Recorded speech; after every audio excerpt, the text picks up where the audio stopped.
On est de retour au lancement de cette série qui va être sur Native TV, Cult Underground. Et présentement, je suis avec une personne clé. OK, on va le dire, OK? Je suis avec Anna Zeda. Est-ce que je le prononce bien? Zaida. Zaida. Ouais. On m'a dit que tu es la productrice de contenu. Ouais, exact. OK? Là, maintenant, il faut que tu me dises, c'est quoi le rôle? Ben écoute, c'était la gestion des archives, la gestion des tournages, de qu'est-ce qu'on va tourner. C'est vraiment être le bras droit de la réalisatrice pour être sûr que toutes ces idées, on puisse les mobiliser, les faire finalement. Donc c'est ça. Donc je produis tout ce qui a rapport avec le contenu. Puis tu as fait d'autres projets et comparé à ce projet-là, c'était quoi le plus gros défi? C'est un très gros défi, en fait, ce projet, parce qu'on parle de 5 heures de contenu. On a un documentaire aussi qui allie des archives, des tournages terrain avec 10 artistes. Aussi, donc, la gestion de leur entourage, donc beaucoup plus que juste 10 personnes. Oui. Et aussi des performances.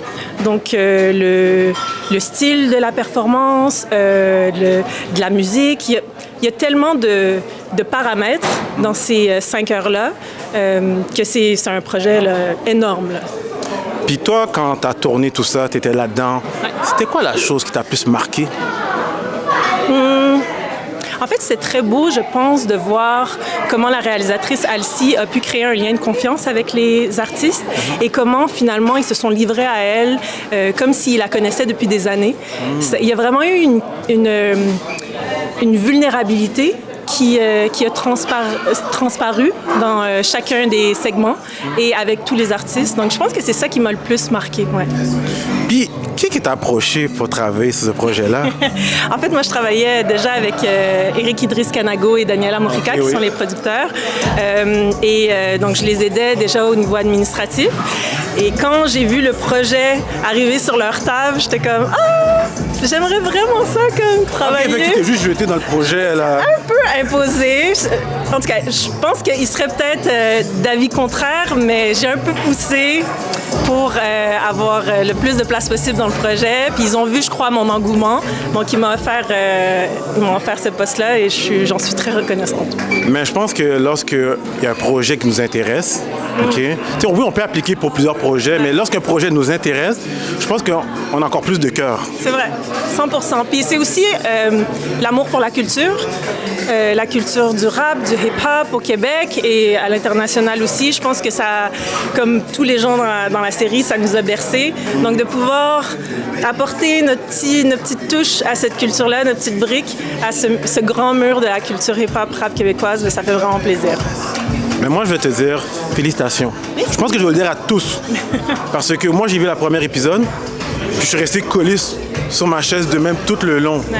Puis le petit à la maison, il le regardait, puis il était comme si « Hey, je connais lui. » Puis il était vraiment intéressé à suivre. Puis je suis comme, tu vois, c'est ça qui va amener une autre vision de l'image du rap québécois à Montréal. D'avoir une plateforme comme Native TV maintenant qui va nous projeter l'image de la musique ici. Fait que, félicitations, continuez le bon travail. Et j'espère qu'il y a une saison 2.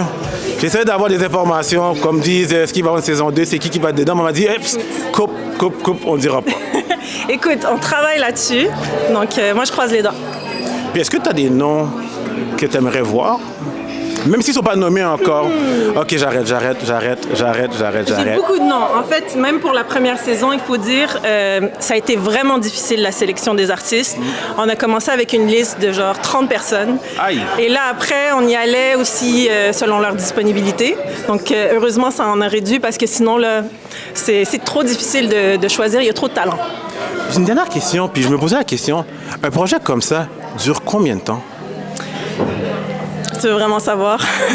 Oui, parce que ça... Ben, écoute, pour la première saison, c'est toujours plus compliqué parce qu'on parle d'effrayer des fonds pour un projet qui n'existe pas. Et tout créer une structure aussi de logistique, de comment on tourne, créer une équipe.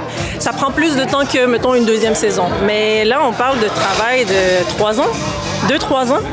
Tu sais, si je pars du début là, de l'écriture des dépôts puis les demandes de financement jusqu'à maintenant, on est dans le 2-3 ans. OK, c'est une grosse job. C'est une grosse job. C'est un marathon.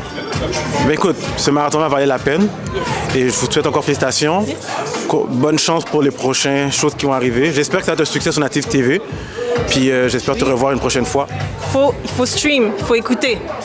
Allez stream Native TV au mois d'avril. C'est quoi la date exacte? 4 avril, le premier épisode. 4 avril, premier épisode sur Native TV, guys. Ne manquez pas. Merci beaucoup. Merci.